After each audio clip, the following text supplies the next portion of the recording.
All right, friends, welcome back to the whiteboard. I'm Blaine from Applied Leadership Partners, and today I want to talk to you about influence.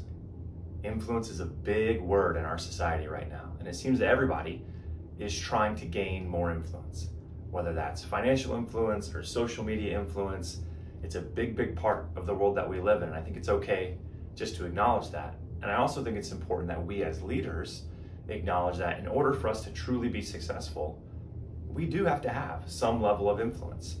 If we want to get our teams or our companies or even our families moving forward, going in a positive direction, we as leaders have to have some influence over the way they think about things, the decisions they make, the way they behave. We absolutely do. So influence is neither good nor bad necessarily. I think we can acknowledge it's something that we need if we want to be successful as leaders. But the big thing I want to talk about today is how we derive influence. Where does it come from? How do we think about the ways that we can gain and apply influence? Because in that, I think, is where we really are going to determine whether we're going to be successful over the long run as leaders. That's where the real magic happens. And we think that influence comes in sort of two fundamentally different forms. And we think about that as force versus power. And so let's start with force. I would suggest, and if you look around in the world right now, you might agree that a lot of people are trying to gain influence or apply influence through force, right? They're moving out into space and we want to push people in the direction we want them to go. We want to pull people in the direction that we want them to go. We want to pull them along with us. We want to get out there and bang into things in space. We want to make ourselves felt and heard. And we want for us as an entity to be influencing the other things around us. That's all. Where a lot of people, I think, right now are trying to derive their influence through force. Think about it as who can shout the loudest, who can push the hardest, who can gain the most leverage, who can poke you the most often.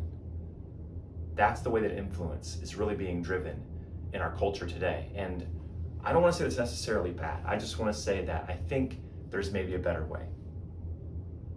And so we would suggest that you can gain and really appropriately apply influence over the long run for big time success in your life through power.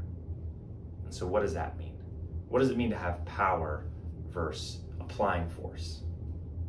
Well, let's take a step back right now and let's think about the people in our lives that we really find to be influential.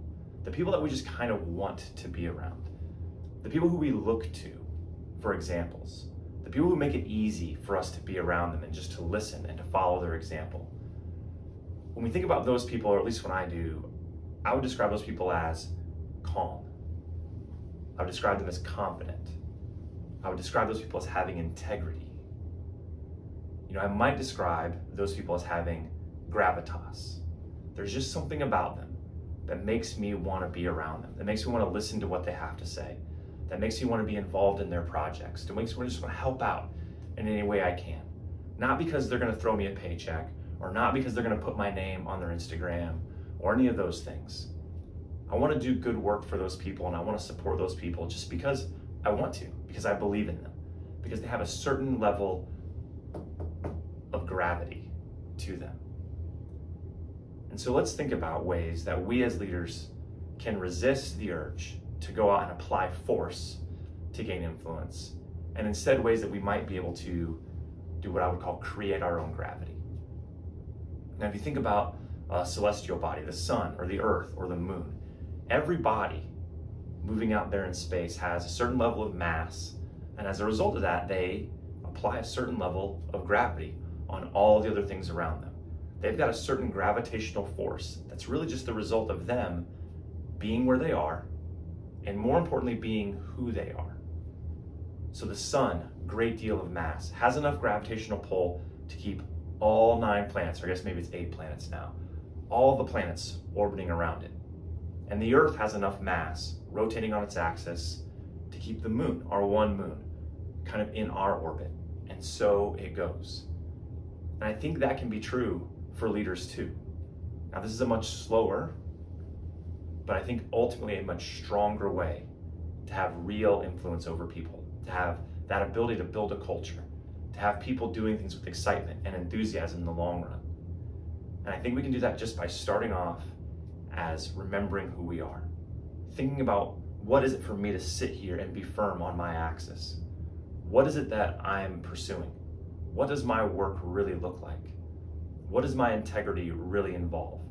How can I just consistently be who I am, tell the truth, do my work, stay consistent, be who I am in such a way that it makes others around me feel comfortable, that it makes others want to kind of gravitate toward me, that maybe over the long run, if we're lucky, we can get people to want to listen to what we have to say, or to read what it is that we want to write, or to be around us and to help us and to join our teams, to come into our companies, to help us push project forward, any of those things. Now, we know that if you've got people that directly work for you, they've got to have tasks, they've got to have accountability, and we can talk about all the tactical ways to make that happen in the long run, or in the short run rather. But in the long run, what we really want to do is just be a person of real integrity. We want to stay firm on where we're at. We want to be who we are for so long and so consistently that people just can't kind of help but want to be around us. That's real gravitational force, and that takes some confidence. That takes a lot of patience. And it takes a little bit of examination for you to think about, not how my behavior can be consistent with what people are clicking on right now, but how my behavior can be consistent with who I am and what it is I'm really trying to achieve. So that's just one metaphor. It's one analogy. It's kind of a heavy topic. It's not nearly as tactical as some of the things we might talk about here, more often. But it's a really important one to us, and it's one that we hope that you'll consider. So influence, yes, necessary for all leaders. And in the short term, yes, we can apply some force. We can push people and we can pull people and we can get people's attention and we can get them to do some of the things we need them to do. But in the long run, we also need to be thinking about how we create our own gravity, how we can generate some real power, and just by being who we are, in earnest, consistently over time, we'll start to pull people into our orbit that we want to work with. And honestly, even if they don't get kind of all the way in our orbit and join our team or join our cause, when two bodies pass in space, the gravitational force of one will at least bend the other's movement. So you may be influencing people that you never know about, that you never see, but by virtue of the fact that they, their path was relatively near to yours, you might have bent their thinking about things or their behavior just a little bit. And over the long run, that makes a big difference. So stand firm, be who you are, create your own gravity.